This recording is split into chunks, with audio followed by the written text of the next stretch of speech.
Assalamualaikum warahmatullahi wabarakatuh. Saya Ria Indasari. Untuk ujian akhir semester mata kuliah teori grup, saya akan mempresentasikan pengembangan dari artikel yang berjudul On the Representation of Winning Strategies of Finite Games by Groups and Metrosopic Groups yang dipublikasikan pada tahun 2021. Berikut ulasannya.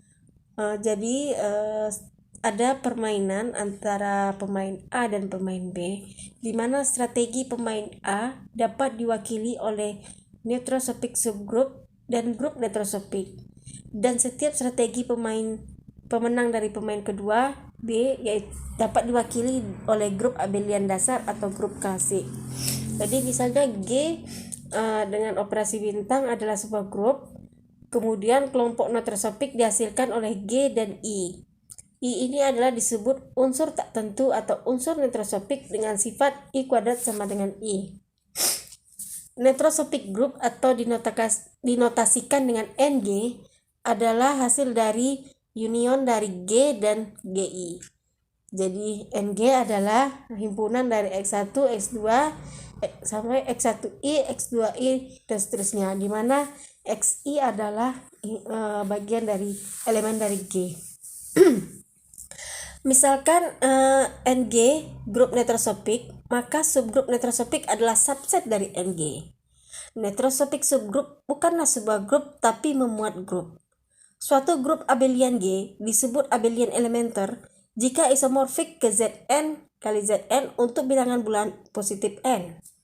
Misalkan G adalah permainan dengan langkah-langkah yang terbatas. Dua pemain A dan B memainkan permainan ini.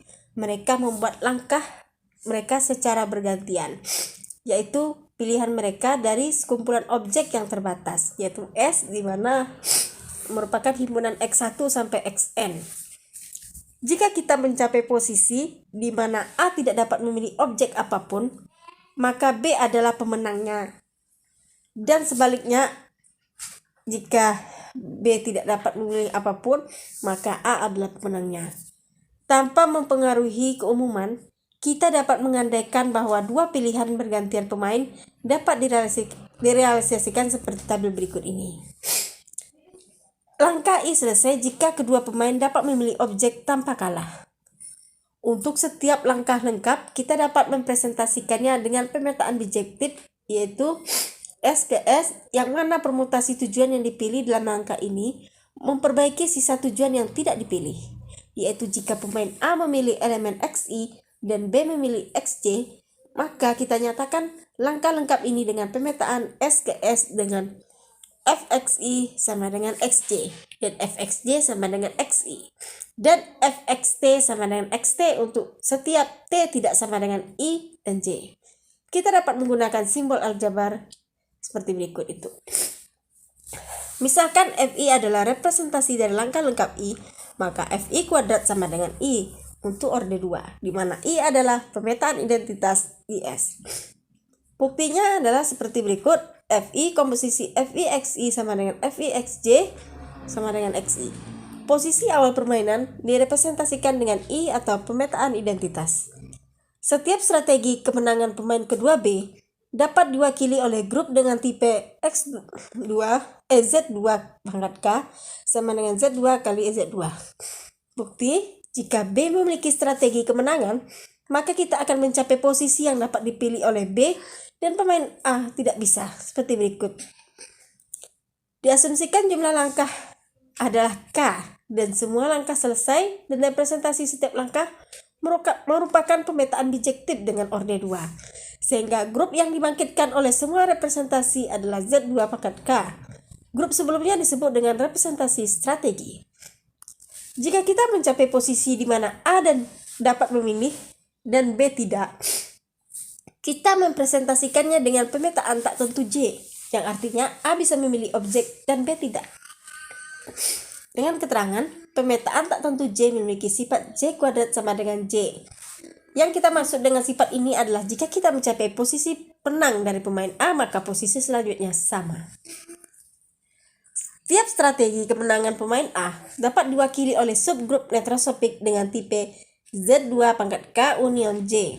Buktinya, jika A memiliki strategi kemenangan, maka kita mencapai posisi yang A bisa dipilih dan A bisa pilih dan B tidak bisa, seperti tabel yang tampak di layar ini.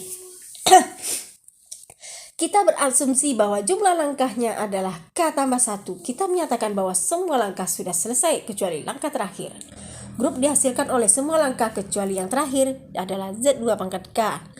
Untuk langkah terakhir, kita dapat mempresentasikannya dengan J tak tentu, sehingga representasi strateginya adalah subgrup netrosopik dari N Z2 pangkat K yang diatur oleh Z2 pangkat K union J.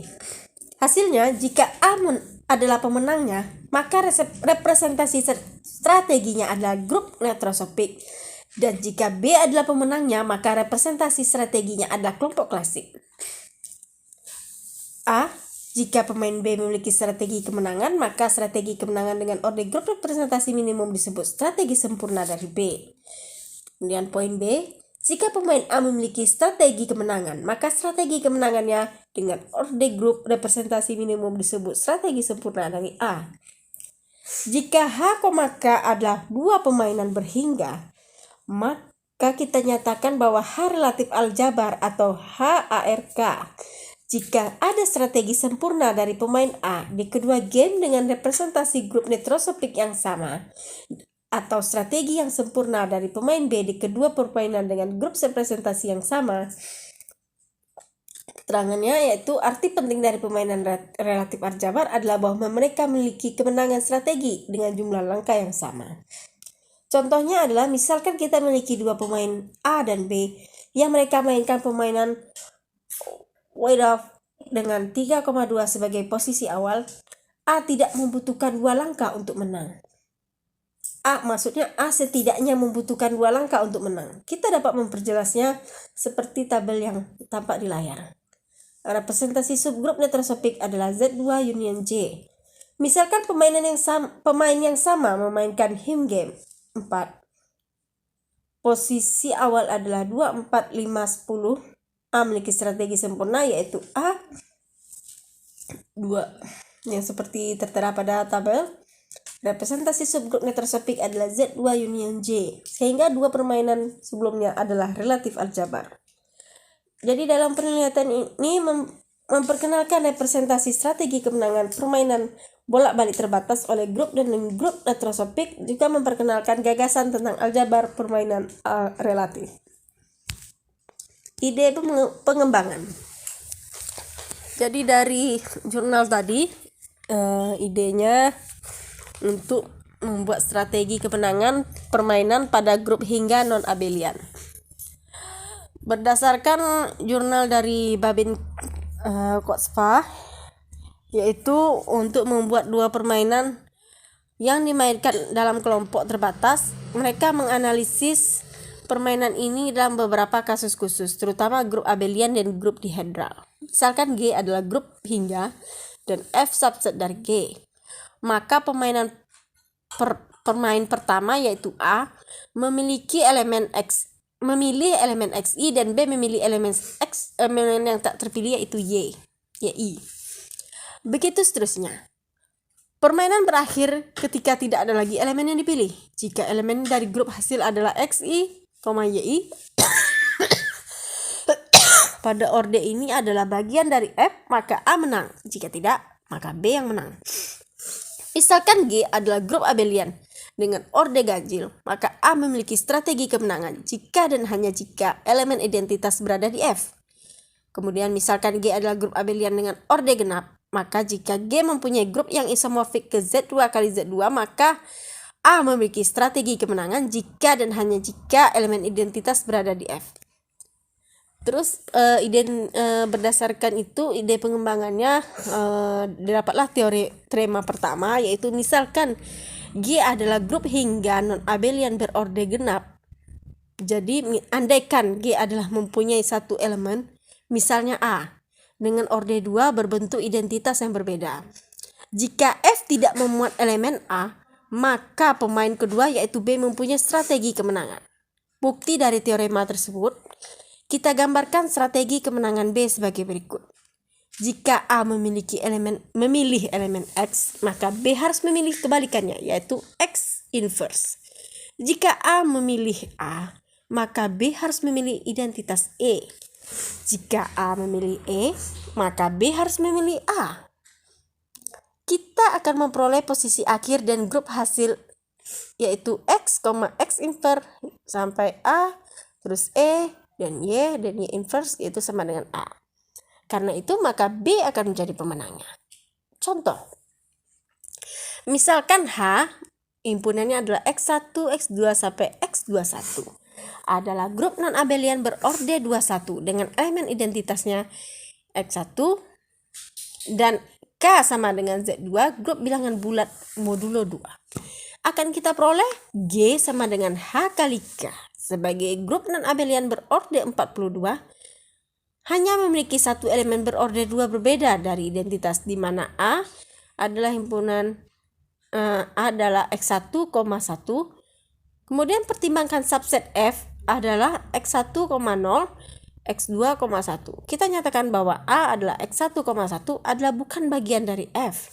Kita asumsikan pemain A mulai dengan memilih identitas X1, 0 berdasarkan teorema 1 tadi, maka B harus memilih A, yaitu X1, 1. Sedangkan untuk setiap pilihan pemain A, XI, YI, 2 kecil sama dengan I, kecil sama dengan 21, YI elemen K, B harus memilih inversnya.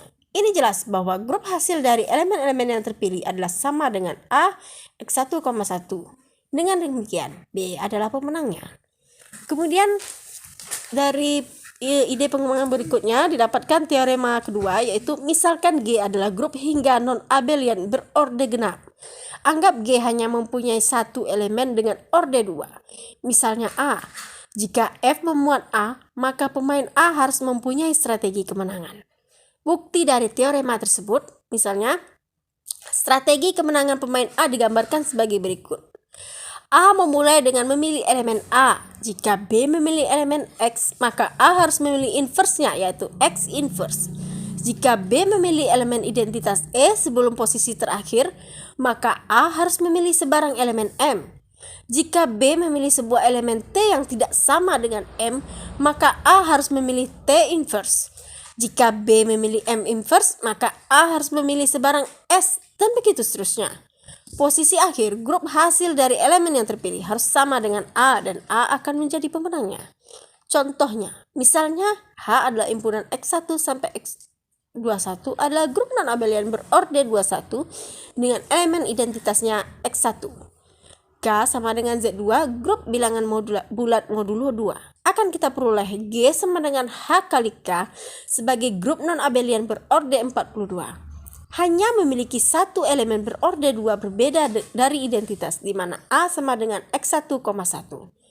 Lalu pertimbangkan subset F, yaitu X1, 1, X2, 1. Kita nyatakan bahwa A sama dengan X1, 1 adalah bagian dari F. Berdasarkan teorema 2, A harus memulai dengan A, X1, 1. Untuk setiap pilihan pemain B berbeda dengan identitas X1, 0 yang harus dipilih adalah inversnya. Jika B memilih X1, 0, maka A harus memilih elemen lainnya. Ini jelas bahwa grup hasil dari elemen yang dipilih adalah sama dengan A, X1, 1. Dengan demikian A memenangkan permainan. Lalu ide pengembangan terakhir adalah teorema 3. Misalkan G adalah grup hingga non-abelian dengan orde genap. Anggap G mempunyai orde genap dengan 3 elemen, yaitu A, B, dan AB. Berorde 2, bentuk identitas berbeda E.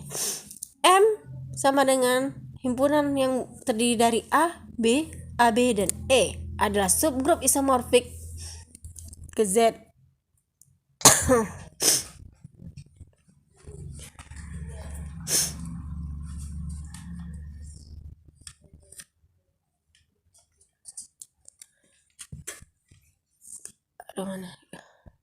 ke Z2 kali Z2. Jika himpunan F membuat identitas E, maka pemain A mempunyai strategi kemenangan. Buktinya, A harus memulai dengan A.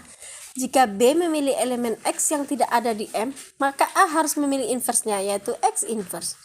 Jika B memilih elemen yang tidak terpilih di M, maka A harus memilih elemen lain yang tidak berada di M. Jika B memilih kemungkinan elemen terakhir yang ada di M, maka A harus memilih elemen yang tidak terpilih lainnya di G. Begitu seterusnya. Posisi akhir grup hasil akan sama dengan E dan A akan menjadi pemenangnya. Contoh, misalkan H adalah himpunan dari X1 sampai X21, adalah grup non-abelian dengan orde 21 dan identitas X1, K sama dengan Z2 kali Z2, G sama dengan H kali K, adalah grup non-abelian dengan orde 84. H memiliki 3 elemen berorde 2 yang berbeda dari identitasnya. Elemennya adalah A, X1,1,0, B, X1,0,1 dan AB, X1,1 dan 1. M adalah himpunan yang terdiri dari A, B, AB, dan E. Ada subgrup isomorfik ke Z2 kali Z2. Lalu pertimbangkan subset F adalah X1,00, X3,1,0, X5,1,1. Kita dapat melihat bahwa identitas E, X1, 0,0 berada di F. Berdasarkan teorema 3, bahwa pemain A harus memulai dengan A, X1,1,0. Jika B memilih sebarang elemen X yang tidak ada di M, maka A harus memilih inversnya. Jika B memilih B, maka A harus memilih AB atau E. Jika B memilih AB, maka A harus memilih B atau E. Jika B memilih E, maka A harus memilih B atau AB. Posisi akhir kita memperoleh E sebagai hasil dari elemen yang terpilih. Dengan demikian, A memenangkan permainan ini.